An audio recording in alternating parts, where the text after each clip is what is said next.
انسان زندگی میں جب جدوجہد کرتا ہے، کوشش کرتا ہے، وہ بہت سارے دنیاوی اسباب اختیار کرتا ہے۔ جتنی عقل اللہ نے دی ہوتی ہے اس عقل کا بھی وہ استعمال کرتا ہے، کوشش کرتا ہے کہ کچھ اچیو کر سکے زندگی میں، کچھ مقاصد کا حصول اسے میسر آئے۔ عزیز بھائیوں، ایک بات اپنے ذہن میں اچھی طرح بٹھا لیں اور لکھ لیں کہ زندگی میں جو کسی بندے کو کامیابی حاصل ہوتی ہے وہ رب تعالیٰ کی مدد سے حاصل ہوتی ہے۔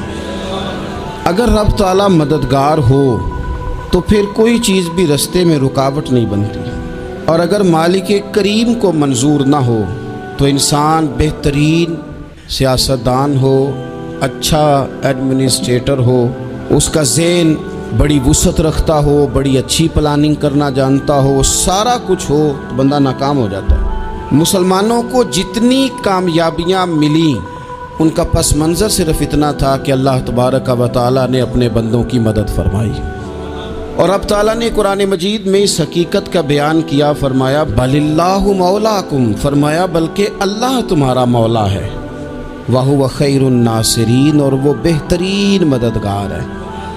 وہ جو رب تمہارا مولا ہے وہ بہترین مددگار ہے، اور اگر وہ مدد کرے تمہاری، سورہ آل عمران میں آگے جا کے ارشاد فرمایا اگر اللہ مدد کرے تو پھر تم پر کوئی غالب نہیں آ سکتا، اور اگر وہ تمہاری مدد چھوڑ دے تو پھر کوئی تمہاری مدد کر سکتا؟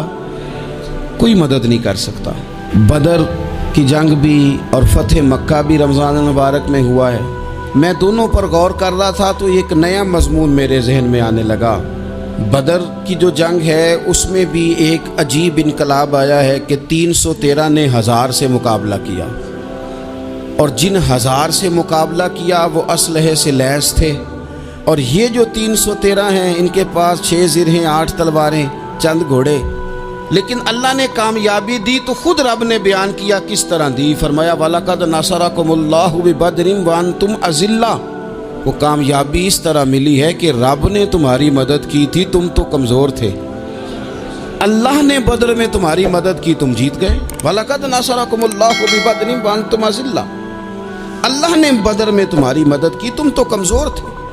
پھر فتح مکہ نصیب ہوئی تو اس میں بھی بہترین منصوبہ بندی نبی پاک علیہ السلام نے فرمائی، بہترین حکمت عملی حضور نے اپنائی، لیکن ہمیں جو اللہ رسول نے بات سمجھائی وہ کیا ہے؟ اذا جاء نصر اللہ والفتح، فرمایا جب اللہ کی مدد آئی اور فتح نصیب ہو گئی۔ یہ اللہ نے مدد فرمائی تمہاری، یہاں بھی فتح مکہ بھی اللہ کی مدد سے، جنگ بدر بھی اللہ کی مدد سے۔ وہ جو مدد ہے اللہ تعالیٰ کی، جب وہ ہم یہ کرتے ہیں کہ ہم اپنی ساری زندگی سیاست کی نظر کر دیں، ہماری سیاست صرف ملک میں نہیں ہوتی، ہماری سیاست خاندان میں بھی ہوتی ہے، ہم گھر کے اندر بھی سیاست کرتے ہیں، ہم کسی خاص طریقے سے لوگوں کو اپنے پیچھے چلانا چاہتے ہیں، ہم ایک خاص اسلوب اختیار کرتے ہیں کہ لوگ ہمارے پیچھے چلیں۔ اس کا نقصان ہمیں یہ ہوتا ہے کہ سیاست جو ہوتی ہے یہ شطرنج کے ہیر پھیر کی طرح ہوتی ہے، تو اس کے راز بڑی جلدی کھلنے لگ جاتے ہیں، پتہ چل جاتا ہے کہ بندہ مخلص نہیں تھا، سیاست کر رہا تھا، طریقے سلیقے سے اس نے جوڑ کے رکھا ہوا تھا۔ ہم ہر جگہ سیاست کے بل بوتے پر چیزوں کو لے کے چلنا چاہتے ہیں، سیاستیں ناکام ہو جاتی ہیں، سیانے لوگ فیل ہو جاتے ہیں، بچتا صرف وہی ہے جس کے پیچھے رب تعالیٰ کی مدد شامل حال ہوتی ہے۔ اپنی زندگی کے اندر ہم جو کچھ بھی کر رہے ہیں، جس شعبے سے بھی ہمارا تعلق ہے، آج ہم نے اس بات پہ غور کرنا ہے کہ پہلے تو یہ غور کر لیں کہ جو کام ہم کر رہے ہیں کیا وہ کام ایسا ہے کہ اس میں اللہ کی مدد ہمیں ملے گی؟ اگر آپ کوئی معاذ اللہ ناجائز کام کر رہے ہیں، فعل حرام کا ارتکاب کر رہے ہیں، تو اس میں تو مدد الہی آئے گی نہیں۔ پہلے تو یہ دیکھیں جو کر رہے ہیں وہ کام مدد الہی والا ہے، اور اگر اللہ تعالیٰ کی مدد والا وہ کام ہے پھر اس پر غور کریں کہ کیا ہم نے مالک سے مدد کا سوال کیا ہے، ہمیں مدد میسر آ رہی ہے۔ وہ میں نے بزرگوں سے ایک بات سنی تھی، وہ بڑی یاد رہ گئی۔ وہ فرمایا کرتے تھے قابلیت بھی بڑی چیز ہے لیکن قبولیت سب سے بڑی چیز ہے۔ قابل ہونا بھی بڑی بات ہے لیکن زیادہ بڑی بات یہ ہے کہ اس کی بارگاہ میں قبول بھی ہے کہ نہیں۔ اپنی زندگی میں اللہ کی مدد کی طرف بڑھیں،